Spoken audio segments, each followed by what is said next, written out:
Zaid gesa UMNO desak ganti Speaker Parlimen. Bekas Menteri Undang-Undang Zaid Ibrahim menggesa UMNO mendesak rakannya dalam kerajaan membenarkan Parlimen menggantikan Speaker Dewan Rakyat Johari Abdul. Zaid berkata timbalan Presiden UMNO Muhammad Hassan dan Naib Presiden UMNO Johari Abdul Ghani telah bercakap mengenai keputusan Speaker yang mengekalkan kerusi 6 bekas ahli Parlimen bersatu. Kedua-duanya kritikal tetapi sopan. Kedua-duanya menyampaikan komen masing-masing dengan cara yang berbeza. Untuk tidak menyusahkan orang kuat PKR itu, Muhammad mencadangkan pilihan raya semula yang mahal apabila ahli Parlimen menukar kesetiaan bertentangan dengan arahan parti. Ia alternatif yang baik, tetapi kita tidak mampu. Johari Abdul Ghani menggesa agar undang-undang itu dipindah seolah-olah ada kelemahan di suatu tempat yang mewajarkan ketidaktetapan Speaker. Dia berasa wajar merasakan keadaan sekarang tidak sesuai untuk keyakinan pelabur, kata ahli politik veteran itu. Zaid menegaskan tiada undang-undang atau peraturan boleh menggantikan kelakuan beretika dan fungsi institusi kerajaan, termasuk Parlimen yang hanya boleh berlaku apabila para pegawai jujur dalam melaksanakan tugas dan tanggungjawab mereka. Memang bagus kedua-dua pemimpin UMNO ini bercakap, tetapi cara penyelesaiannya agak mudah, pilih orang lain yang adil sebagai Speaker. Sekiranya UMNO berpendirian kuat mengenai isu itu, kepimpinan Madani tidak mempunyai pilihan selain membenarkan Parlimen memilih Speaker lain, katanya. Semalam Muhammad berkata Akta Anti Lompat Parti perlu dikaji semula bagi mengatasi kelemahan sedia ada dan menghalang ahli Parlimen atau adun daripada berpaling tada. Katanya ini bagi memastikan negara tidak kucar-kacir dengan tindakan ahli politik yang lebih mengutamakan kepentingan peribadi berbanding memperkasa kerajaan setelah dipilih rakyat. Dalam perkembangan berkaitan, Johari Abdul Ghani yang juga Menteri Perladangan dan Komoditi berkata, tindakan mana-mana wakil rakyat yang bertukar parti selepas memenangi pilihan raya wajar dinoktahkan. Terdahulu Perdana Menteri Anwar Ibrahim berkata kerajaan terbuka untuk mengadakan perbincangan bagi menutup kelemahan yang wujud dalam Akta Anti Lompat Parti. Anwar yang juga pengerusi PH berkata pada 2022 pihaknya pernah mengusulkan supaya pindaan terhadap akta tersebut dibuat namun ditolak oleh kerajaan ketika itu. Zaid gesa UMNO desak ganti Speaker Parlimen. Bekas Menteri Undang-Undang Zaid Ibrahim menggesa UMNO mendesak rakannya dalam kerajaan membenarkan Parlimen menggantikan Speaker Dewan Rakyat Johari Abdul. Zaid berkata timbalan Presiden UMNO Muhammad Hassan dan Naib Presiden UMNO Johari Abdul Ghani telah bercakap mengenai keputusan Speaker yang mengekalkan kerusi 6 bekas ahli Parlimen bersatu. Kedua-duanya kritikal tetapi sopan. Kedua-duanya menyampaikan komen masing-masing dengan cara yang berbeza.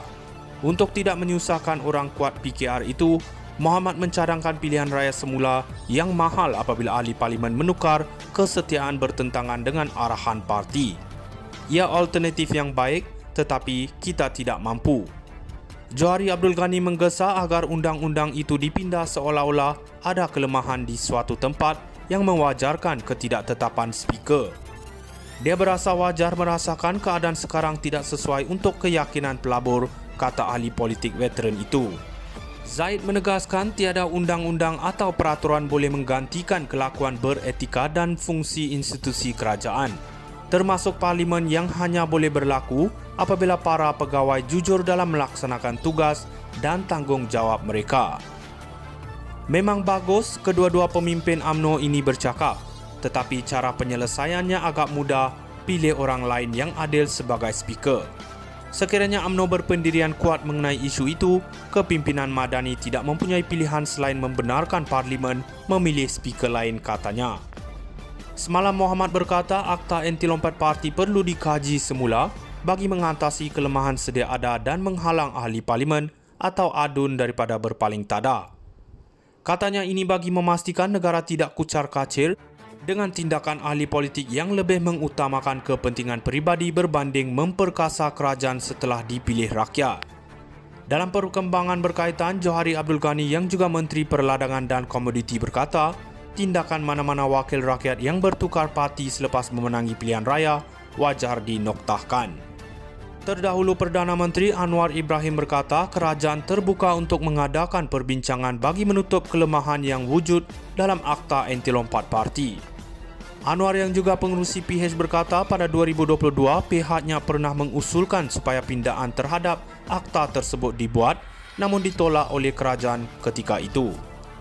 Zaid gesa UMNO desak ganti Speaker Parlimen. Bekas Menteri Undang-Undang Zaid Ibrahim menggesa UMNO mendesak rakannya dalam kerajaan membenarkan Parlimen menggantikan Speaker Dewan Rakyat Johari Abdul. Zaid berkata timbalan Presiden UMNO Muhammad Hassan dan Naib Presiden UMNO Johari Abdul Ghani telah bercakap mengenai keputusan Speaker yang mengekalkan kerusi 6 bekas ahli Parlimen bersatu. Kedua-duanya kritikal tetapi sopan. Kedua-duanya menyampaikan komen masing-masing dengan cara yang berbeza. Untuk tidak menyusahkan orang kuat PKR itu, Muhammad mencadangkan pilihan raya semula yang mahal apabila ahli Parlimen menukar kesetiaan bertentangan dengan arahan parti. Ia alternatif yang baik tetapi kita tidak mampu. Johari Abdul Ghani menggesa agar undang-undang itu dipindah seolah-olah ada kelemahan di suatu tempat yang mewajarkan ketidaktetapan speaker. Dia berasa wajar merasakan keadaan sekarang tidak sesuai untuk keyakinan pelabur, kata ahli politik veteran itu. Zaid menegaskan tiada undang-undang atau peraturan boleh menggantikan kelakuan beretika dan fungsi institusi kerajaan, termasuk Parlimen yang hanya boleh berlaku apabila para pegawai jujur dalam melaksanakan tugas dan tanggungjawab mereka. Memang bagus kedua-dua pemimpin UMNO ini bercakap, tetapi cara penyelesaiannya agak mudah, pilih orang lain yang adil sebagai speaker. Sekiranya UMNO berpendirian kuat mengenai